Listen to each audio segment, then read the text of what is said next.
Welcome to the Make and Design Podcast. I'm your host, Carina Gardner.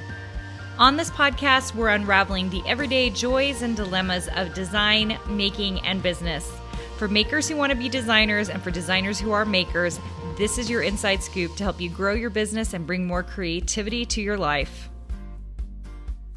Well, despite my last name, I am actually a not so great gardener. I wouldn't say I'm a terrible gardener, but I love the idea of gardening, but very often I don't like weeding or putting the time into it. And so today I thought we could talk about how your design business is like a garden. And I do have friends, and actually my mom is a master gardener, who love gardening. And there are really essential things you have to do in order to make sure that, you know, your plants are going to live or produce fruit or whatever else, okay?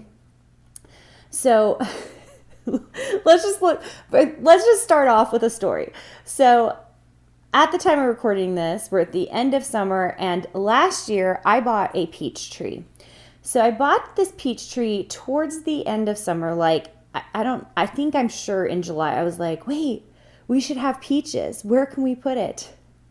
And we have a huge backyard for Utah, and we just I bought this peach tree and had no idea where I was going to put it in my yard.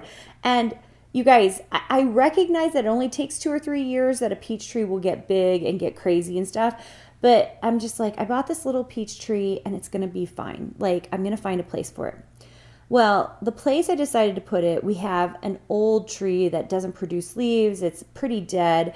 And so we had to wait to find someone to come and cut it down and remove the trunk so we could put this peach tree in its place.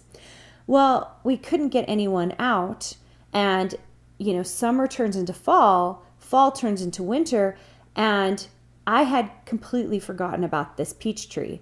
So it's sitting in its own bucket next to the dead tree out in my backyard. And I just forgot about it, and I just figured it was dead. That thing, there is no way. We're in Utah. And I was like, for sure the snow killed it. It has been sitting in a bucket. It doesn't have strong roots. I have killed this peach tree, and it's on me. And by the way, the dead tree was still not out.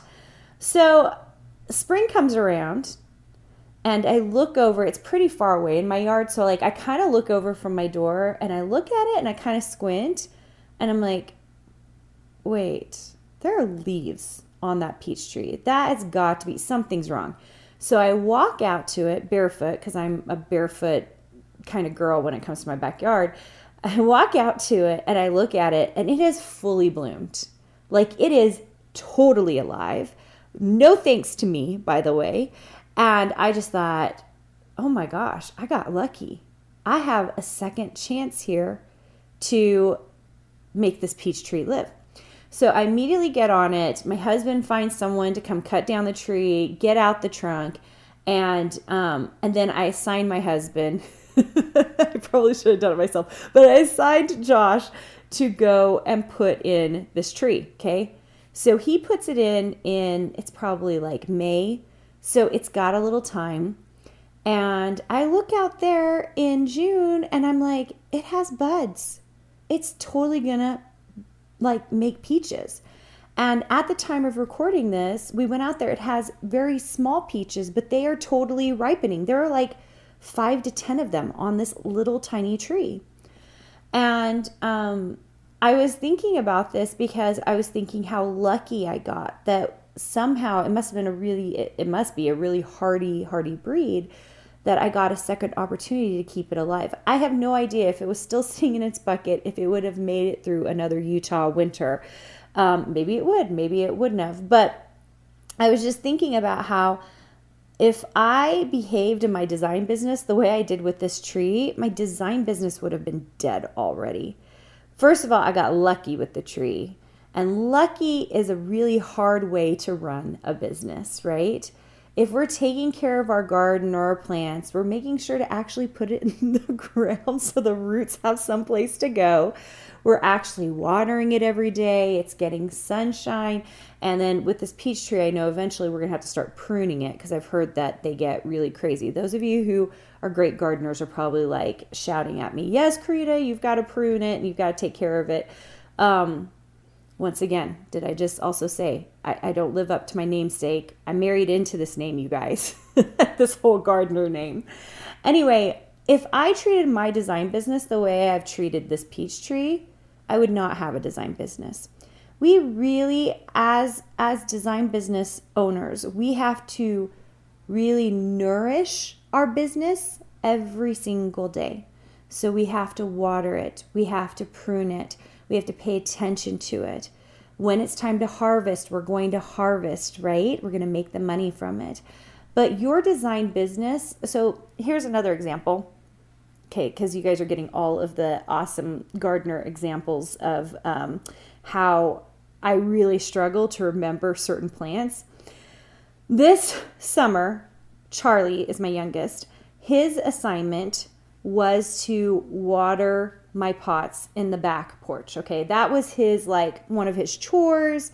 He actually, at the time of recording this, he just turned 10. So he's 9. He's 9 this whole summer doing this.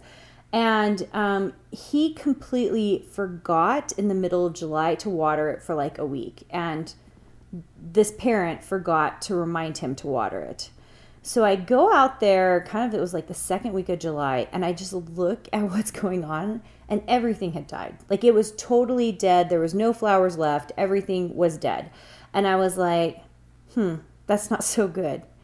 And here's the thing, you guys, and I say this all the time to my designers: if you do not have a daily system set up or a weekly system for submitting your files, and instead you stop submitting files for a certain amount of time, your business is dead.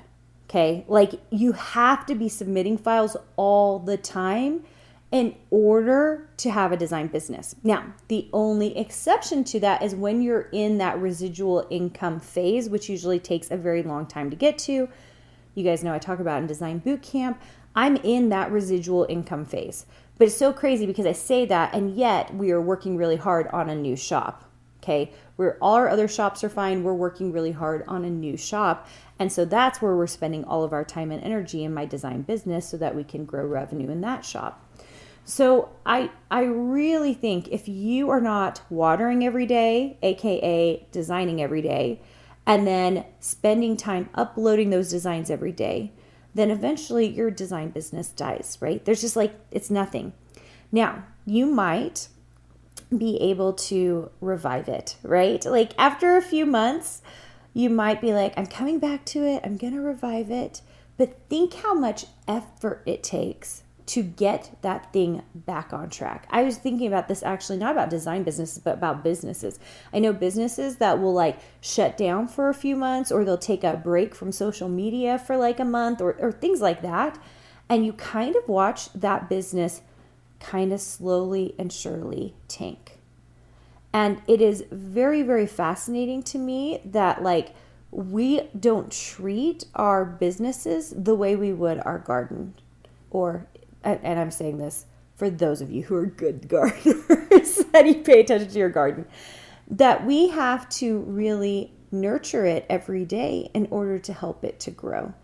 And especially for think about some plants that take a long time to get going. Sometimes you see nothing. There's like a seed in there, but you literally see nothing. That's what you're doing in your business. There are like little roots growing and sprouting, but you can't see anything because you're busy building a great foundation. And in a design suite in particular, we really, really love building that foundation, because I know if in the first year you can build the roots for your entire design business, then when you start growing that trunk, there's something really steady for it to stand on, right?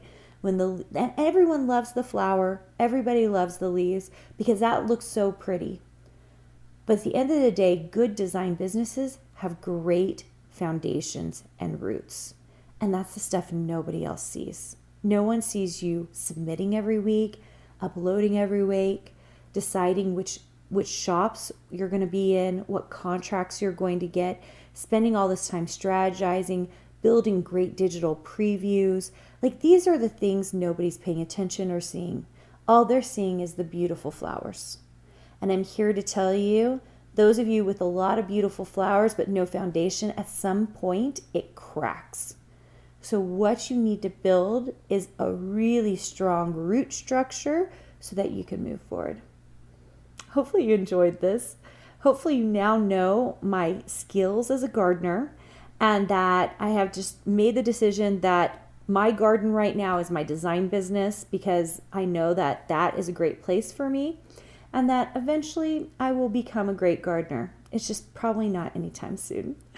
All right, guys, thanks for joining me today. I hope you had fun in this episode. Hey, by the way, if you're here and you've been listening for a while, and guess what? There are thousands of you here listening, and I don't have that many reviews. Could you please do me a favor and please jump on and leave me a review? It means everything to me, and it helps me be able to continue to give you guys great content. I really want to help you out, help you stay motivated, help you hear what you need to hear about being a great designer, and that comes from you guys helping me out by reviewing it and sharing it with other people. All right, guys, I'll talk to you soon. Hey, did you know that you can visit me at makeanddesign.com to learn more about this podcast and join my VIP group for weekly freebies? I can't wait to see you there.